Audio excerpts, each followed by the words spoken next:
Hello mga kachamis! Ako to ulit, si Chucky, the witty one. At bilang selebrasyon nga ng ating National Independence Day, sasagutin natin ang tanong na paano maipapakita ang pagiging Pilipino. So ako unang-una dahil witty ako, napapakita kong Pilipino ako, number one, kasi masayahin ako. So alam naman natin na likas sa Pilipino ang pagiging masayahin despite sa napakaraming problema. Lagi pa din natin nakikita ang silver lining sa mga bawat sitwasyon. At bilang nurse nga dito sa Pilipinas, ini-ensure ko rin na i-share yung joy and yung happiness ko sa mga pasyente ko na usually nga ay may cancer. So lagi ko silang pinapasaya, pinapaligaya para naman maibsan ang kanilang nararamdaman. Pangalawa, mahilig akong bumili ng mga produkto na gawa sa Pinas. Oo, kahit di kayo maniwala, talaga mahilig ako bumili kasi na-appreciate ko yung locals natin at para matulungan din natin sila in terms of the product and tourism. Number 3, likas po ako na magalang sa mga nakakatanda at kung kani-kanino man na nakikilala ko. So, yun po kasi ang bilin sa amin ng mga magulang namin na matutong rumispeto kung kanino man para irespeto ka rin in return. Then, number 4 nga, yung pagiging bayanihan yan. So kung merong may problema, so dadamayan natin yan. So tulong-tulungan tayo, lalo na kapag mga pageant or contest, ganyan, 'di ba? Tulong-tulong, suporta. Talagang todo support din ako. Yun, likas sa atin yung talagang nagkakaisa tayo pagdating sa ganyan.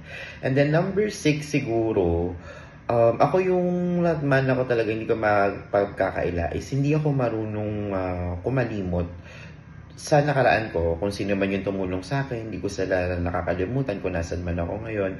I always ensure na alam ko kung saan yung pinagmulan ko at kilala yan ng mga kaibigan ko.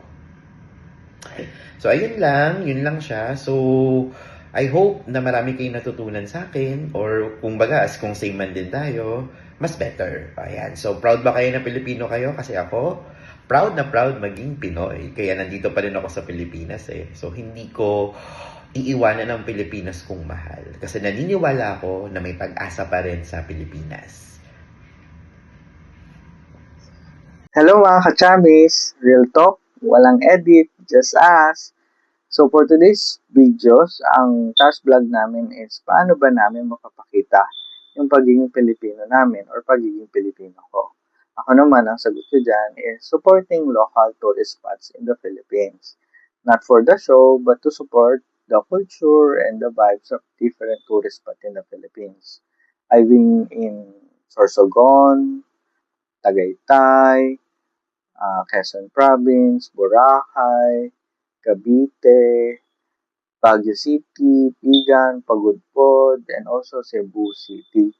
So, bakit ba ako nagta-travel? Unang-una is unwind, pangbalanse ng katoksikan sa trabaho, and celebrating my birthday, and also renewed my license in PRC. So, and for my tip, if you want to go travel and grab the opportunity to relax, unwind, and renew your license, just go ahead, make time, plan ahead, and complete your requirements and enjoy the rest of your travel. Thank you mga kachamis. May we spend our lives in meaningful way and happy traveling, enjoy, and relax.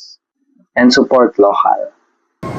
Hello mga katsamis, ako ito si Jonas, the Series 1 mula sa Timog Katagalugan, lupang aking sinilangan, sa probinsyang ipinangalan, sa bayaning hinangaan. Doon ako namulat sa sari-saring kultura at natutong makisama sa kapwa na may pagpapahalaga. Mula pagkabatay nanalaitay na sa aking mga ugat ang pagiging Pilipino sa bawat salitang nililimbag. Nahubog sa pagsulat ng mga tula na nagsisilbing daan upang masilayan ang mundo at lawakin ang kaalaman. Sa pagsuot ng bahag at pagsayo ng tariki ng may dangal, pagbibigay galang sa kulturang minanat, pinagmalaki ng bayan. Sa bawat hakbang at saliw ng katutubong awitan, pagmamahal sa sariling lahi ang siyang pinagyayaman.